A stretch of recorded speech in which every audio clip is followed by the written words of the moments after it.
One thing I'm working on that I know I'm working on. I'm learning and working on how to be gentle with myself.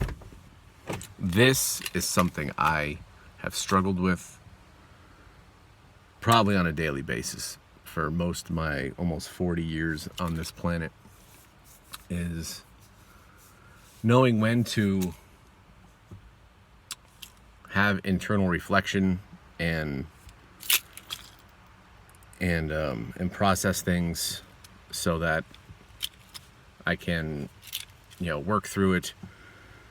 And a lot of the times it's overstimulus, it's a lot of overthinking and, constantly taking in all the data that I perceive as what I need for an accurate calculation on the situation or whatever it may be.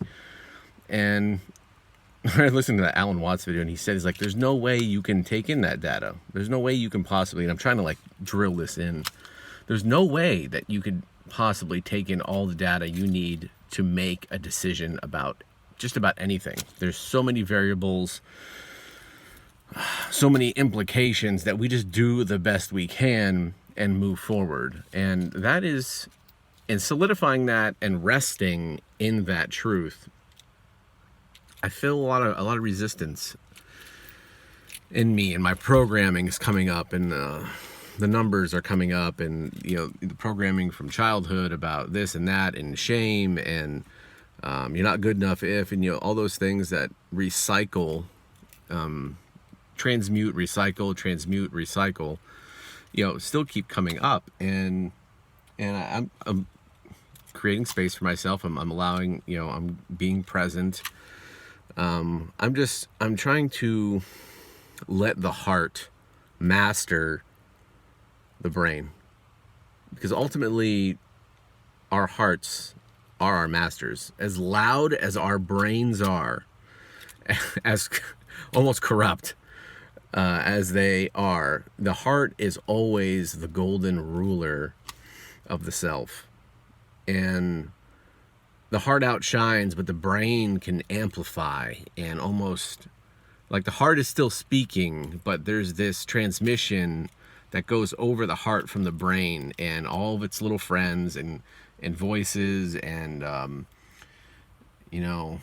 every time there's always the heart comes up, it tells me something, I know it's pure and good, and then the brain's like, hey, whoa, hey, you didn't look at this and you didn't look at that. And those things are good. Those things can be life-saving. Those things are good for fight or flight situations in our in our DNA and our lineage, where we come from, and to save us from situations that could hurt us. That's there for a reason. It's not a bad thing. It is. But sometimes we'll be in situations and we'll talk ourselves out of the deal. Like, we got dealt in, the heart dealt us into this wonderful game, and all of a sudden the brain's like, no, you gotta look at that, you gotta look out for this, you gotta, and it's almost like a mind trick. So I'm working on quieting that and allowing the heart to speak and following through without expectation of anything. Just letting the heart speak, quieting the brain. This is through meditation, this is through prayer, this is through good night's sleep, programming your brain before bed, listening to frequencies. I listen to a lot of 528, 528 hertz, and 432 hertz. These frequencies, I don't know what it does, but it really calms my body before bed, and I listen to it while I sleep, and I swear it purifies it. I don't know, it does something. I'm not really sure, but it's beautiful. And these things help the heart amplify its power, and it quiets the brain. So I just want to speak on that, and I'm trying to remain diligent, and I hope you are too, when it comes to letting your heart speak and quieting your brain, and get deeper in your meditation. Do 10 minutes more today, whenever you can, and get out into nature, baby.